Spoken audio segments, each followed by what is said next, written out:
It had been a normal day in Apapa, the usual traffic conundrum at Wharf Road, the container trucks threatening to fall on the incredibly bad roads, street traders going about their businesses, shouting their words for people to know and patronize them, people trying to leave the insane hell traffic, those in the thick of it blaming themselves for not just passing through the safe and convenient Ojoleba route to Apapa. It was a frustrating situation. The government had been promising to clear the road of the trucks and fix the death traps, but no solution yet in sight. Horns blaring from every side, nudging other drivers to move quickly and not give the truck drivers passage of way.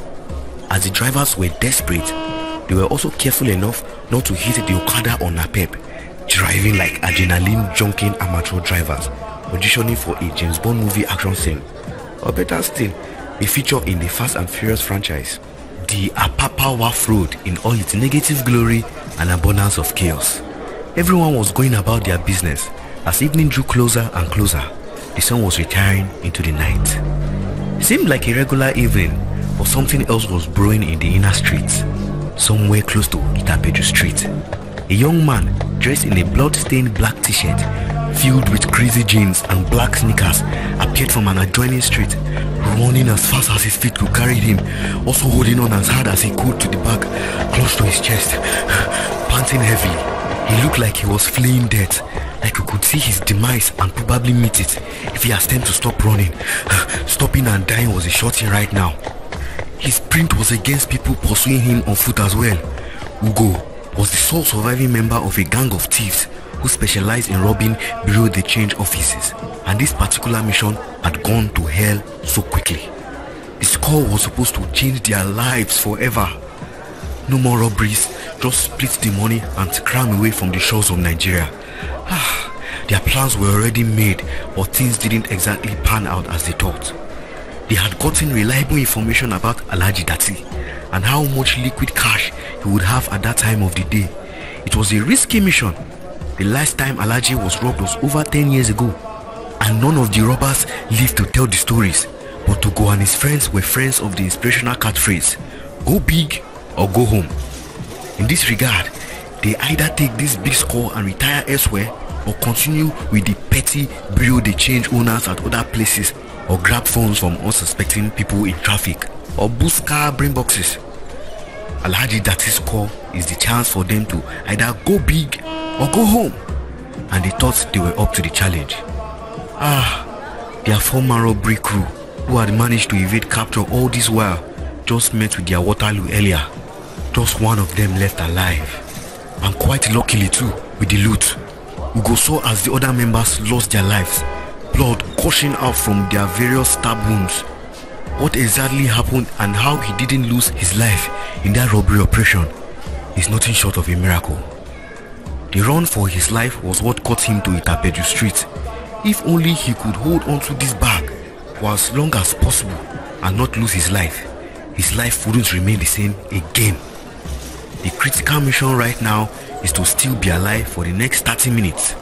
The next couple of minutes would be very crucial.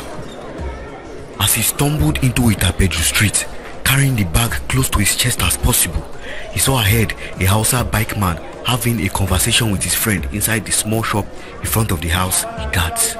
He pushed the bike man off, got on top of it and revved the engine and sped off. He got as far away as possible before the people chasing him could follow him into the street. It was his disappearing frame they saw when they got where he was. One of the people chasing him received a phone call. He called the attention of the rest and they turned back, heading back to the office. Quite unusual that they would leave the thief to escape, but the order was clear, so they obeyed and they went back to the office. Ugo sped off into the adjoining streets, passing through UBA and navigating into Ado Avenue.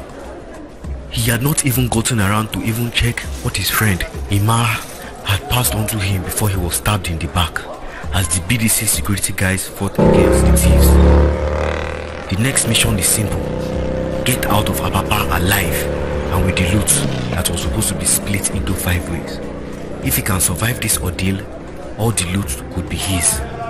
Getting into Ado Avenue, he sped right into the Apapa main road and drove up to the bridge. He guessed they weren't after him, but the best possible thing for him to do would be to get out of town as soon as possible. Head for Ajah immediately or head for Abeokuta? 2 cities in different parts of the town. He had a few seconds, at best 1 minute, to make a final decision. He started doing quick calculations in his head, eventually settling for Abeokuta. He exited the bridge and entered the Ido area. Driving past the Nigerian Bottling Company office, through Mainland Hotel, speeding through Muritala Mohammed Way, then heading down to the busy Oyingbo Road. Oh yeah, there is a train station here, and nobody will be looking for a thief on the train. At least, not yet. He hatched up a plan in his head. Next port of call was for him to find out what was inside the bag. He ditched the bike somewhere, carried the bag, wiped his face with the singlet underneath his heavily sweat-soaked shirt. An idea sparked into his head. He stopped to buy a dark grey Bako super sack before entering an eatery. He bought one quickly, calmed himself down to not draw attention, and entered the sweet sensation just after the roundabout. He walked in and immediately tried to find the toilet. He went in and locked the door behind him with his bags. He didn't even know he needed to pee until he entered one of the stalls. Peeing for what seemed to be a full minute, his heart beating like it would explode out of his chest, all the adrenaline pumping furiously into him. He closed the water closet, put the bag on it, and opened the bag. There were all sorts of currency, majorly dollars and pounds, stacks and stacks of bundles of cash, naira included. Knowing that he will need more time, he closed off the bag, but before he did that, he grabbed a bundle of 1,000 naira notes, took out some and put them in his back pocket. Some money for the journey ahead. He dumped the rest of the money inside the bag, took off his singlet and used it to cover the cash. Right now, he would just look like someone who got into a bad fight with blood stains all over his shirt. He just needs to be lucky to miss any police officer patrolling the area. No one will want to mess with him. No one will know the fortune that lies underneath the stinking singlet. He left the empty bag in the toilet of the fast food, coming out with a Bako bag filled with foreign currency. Now to his next move. How to leave Ebute Metta without being noticed. He knew he had to ditch the leather carry-on bag that he had been holding on to. That was a no-brainer. But what if the owner of the BDC had people everywhere looking for him? Change outfits. That's the next action. He looked around, then walked briskly into a roadside mail boutique and came out looking like a young fashion-poor business executive. He got an oversized sky blue work shirt with a black pair of loose-fitting trousers and a pointed black shoe. He rolled up the sleeves to his elbow, picked up his bag and left. As he approached the train station, he saw some bananas that looked enticing. He slowed down, bought some and put them over the singlet, which obscured the stolen fortune inside the bag. As he got out, he heard the steam trumpet of the train. He kept up to the pace. Luckily for him, he was able to meet up with the train, secured himself a good seat in the coach. For some weird reason, he sat closest to the aisle, not the window, with the bag safely tucked in between his legs.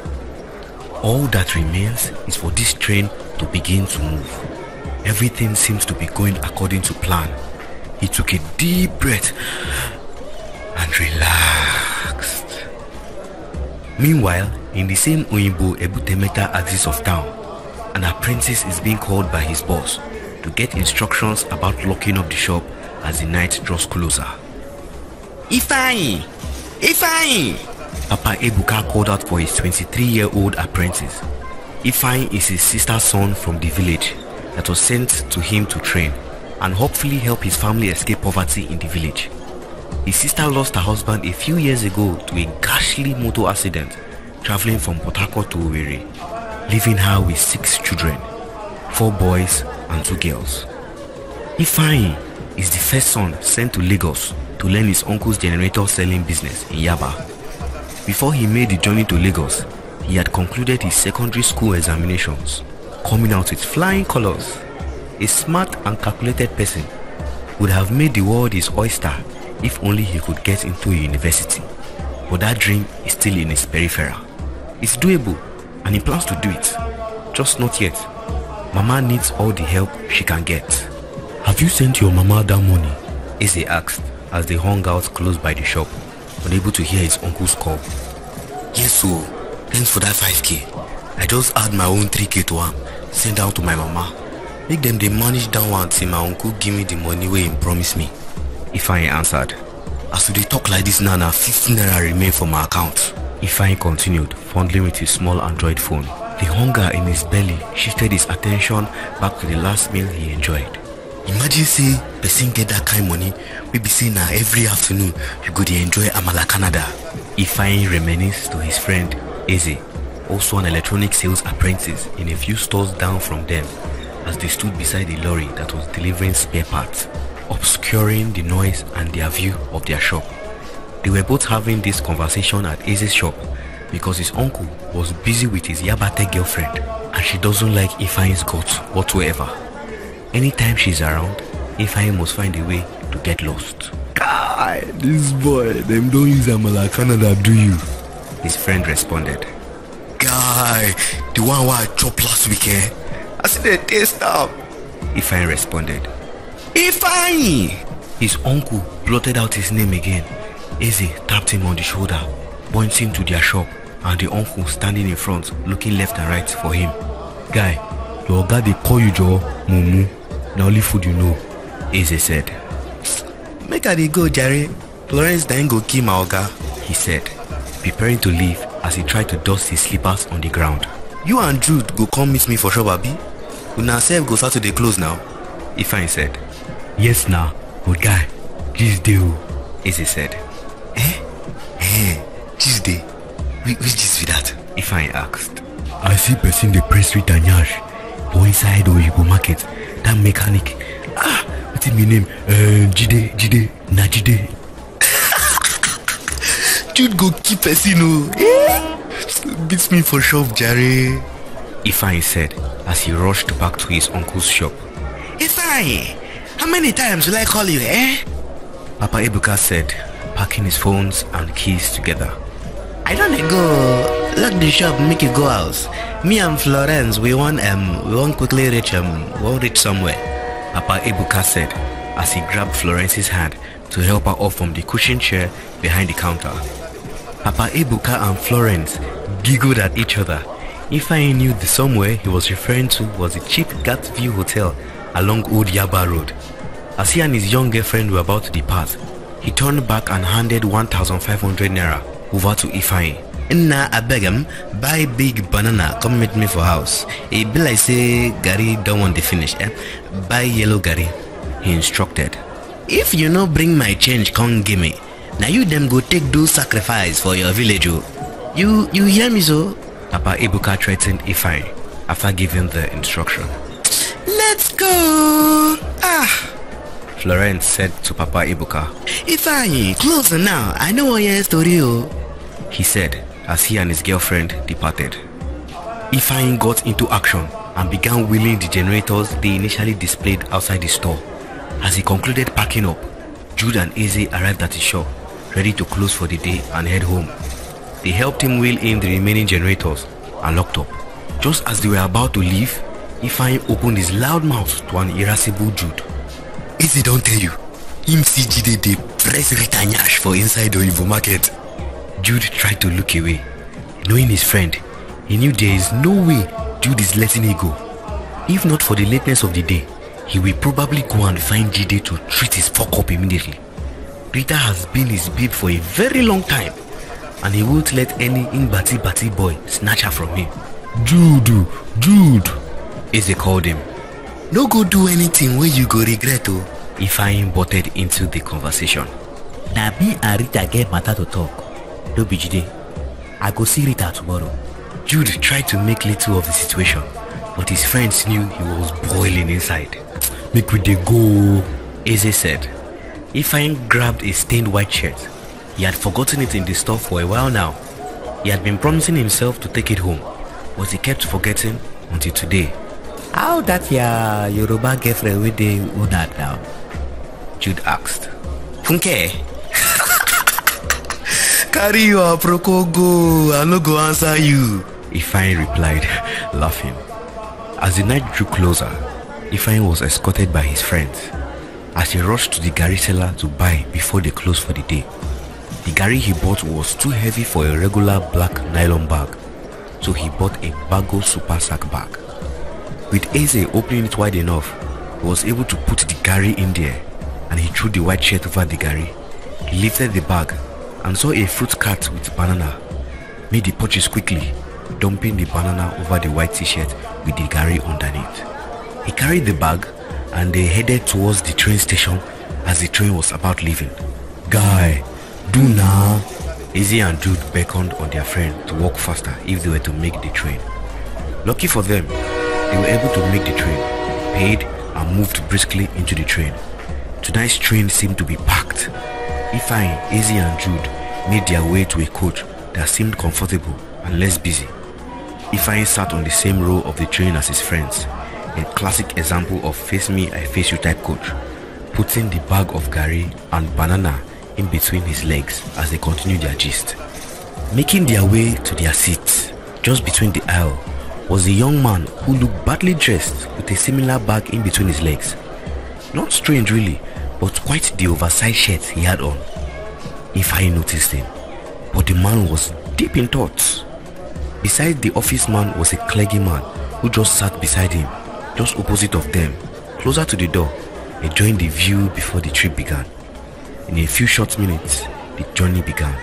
In the crowded train populated with everyday Nigerians, the fortune thief, rambunctious friends who were just trying to have fun while they enjoyed their train ride home, one of them an irascible young man trying to forget the fact that some guy was pressing his girlfriends behind just earlier in the day.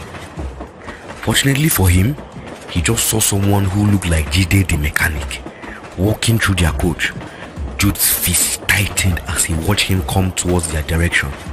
He thought he could hold onto his anger, but seeing Jide smiling railed him up as he rubbed his elbow against Eze, who was sitting beside him. Eze looked at him and looked at the next direction where Jude was looking. He thought that he was happy and annoyed Jude. As he approached them, he blocked Jide as he was about to pass. Jide, I don't tell you say make you leave Rita alone, Jude said, invading his personal space, only a breath away from Jide's face. What did they do this one? Oyingbo. Damn, how she go sleep this night, safe? Jide said, laughing. Infuriating Jude more, fight broke out inside the coach, with Eze fighting alongside his friend. Jide's crew also got into the fight too. Ifeanyi and the pastor beside the office guy on the other side of the aisle stood up to separate the fight. As the pastor stood up to try to get into the aisle to separate the fight, Ugo, the poorly dressed corporate man, had to relocate his bag from in between his legs to the side, almost underneath the seat, so that the pastor can move freely to separate the fight. The breakout fight between Jude's crew and Jide's crew had intensified. There was a lot of pushing and mouths bleeding. Somehow, in the heat of the fight, the two bags were closer than ever. Unfortunately, the bags were identical. There was a banana on top of it with a white shirt underneath. Both Ugo's bag and Ifeanyi's bag had the same content. As the fight seemed to end, Ugo dragged the bag and put it in between his legs. Ifeanyi also dragged the bag back to his side of the aisle. Ifeanyi was so tempted to eat one or two of his uncle's banana, but he knew what that would lead to. The hunger was getting unbearable. Fortunately for him, they were close to their bus stop soon. Ifeanyi alighted at Oshodi stop as the train continued the journey. Ifeanyi got on a bike, but before that, he saw an elderly lady selling fried yam and akara by the side of the road. He bought a few and munched on the road as he moved the bag from his right hand to the left hand. He couldn't remember the bag being this heavy when they got into the train, but he pushed the thoughts to the back of his mind. His mind was on what his uncle's wife cooked for the evening.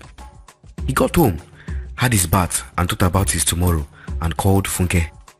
By the time he got home, by some weird twist of fate, his uncle was home before him. And as soon as he saw him, he screamed at him, asking why it took him so long to get home, asking about the bananas. Ifeanyi rushed in, apologizing. Their two-bedroom flat was built in such a way that it is the kitchen first, with a room in front of it, then followed by another room before eventually getting into the living room. His uncle had seen him from the living room and had begun the rant as he was about to enter the house. He dropped the bag in the kitchen and picked up the banana. His hand rubbed against the white shirt underneath the banana, which seemed dirtier than he thought it was, and what seemed underneath seemed like it was not grainy. He rubbed his hand more and could feel some type of texture that was paper-like. Money. His heartbeat increased rapidly. Money? Wasn't it Gary that was supposed to be in there? Not just any type of money. Dollars. And he looked plenty as he peeped in. Ifeanyi, where is the banana now? His uncle's voice beamed from the living room as though he was walking through the hallway to the kitchen. Ifeanyi grabbed the banana close to his chest as he couldn't even comprehend what was going on. The hard bellow of his uncle's voice was what broke him out of his thoughts. Ifeanyi! He beamed. Ifeanyi's feet felt heavy, but able to carry him just to the door where he saw his uncle, he was able to obscure his uncle's view of the kitchen, handing him the banana. Shey you no hear me since, Abi? Your ear dey pain you? His uncle questioned him with a huge frown on his face. Sorry, uncle, Ifeanyi said. Sorry for yourself, Papa Ebuka said, turning back and strolling back to the living room to meet his wife and Ebuka watching Telemundo in the living room. Put the Gary inside the cupboard, no leave him for ground, Papa Ebuka said from the living room. Uncle, the Gary woman don't close before I reach there. I go buy him tomorrow. Ifeanyi came to the living room to explain. No be waiting I dey tell you for shop now be that, he responded. If you forget him tomorrow, just they enter night bus, they go back village, his uncle said. Ifeanyi ran back to the kitchen, paranoid that someone must have taken the bag, only for him to see the bag safe where he left it to answer his uncle. He took the bag into the room and kept it under the bed with the rest of his things, putting it farther under the bed than where he knew to hide things, silently waiting for everyone to go to sleep. He shared the room with Ebuka, who was a loud and deep sleeper, a heavy snorer for a 10-year-old. He waited for the boy to sleep. Then around 2 a.m., he got up, kneeled in front of the bed and dragged the bag till he found the one he was looking for. He sat on the floor and went to lock the door gently behind, making sure that no one heard the door locked, while father and son snored like a choir's rendition of a call and response song. He switched on the torch on his phone and began to bring out all the money. He counted and stacked the dollars aside. Same thing for pounds and the naira. By the time he finished counting, he could account for 14 bundles of $10,000, 8 bundles of 5,000 pounds, and 6 bundles of 95,000 naira, bringing it to a total of $140,000, 40,000 pounds, and 570,000 naira. Converting to naira, the dollars were 50.4 million, while the pounds was 18 million naira, putting it all together to over 68 million naira. Oh my! He arranged the money back and stashed some nairas in the pockets of his outfit. He went back to bed but couldn't sleep. How is it possible that someone with just 50 naira left in his account a couple of minutes ago is now in possession of over 68 million naira? Different thoughts crossed his mind, but the ones he was sure about were: first, there is no way he's giving back the money to the police or the owner. Secondly, whoever owns that money will come back for it. He knows he will be without sleep the entire night, thinking about how to make sure this money remain in his possession, and that wouldn't be easy. For now, the money resides with him. At least tomorrow, he wakes up a multi-millionaire. Thanks for listening to Niranu Stories. For more stories, visit deolubabo.com.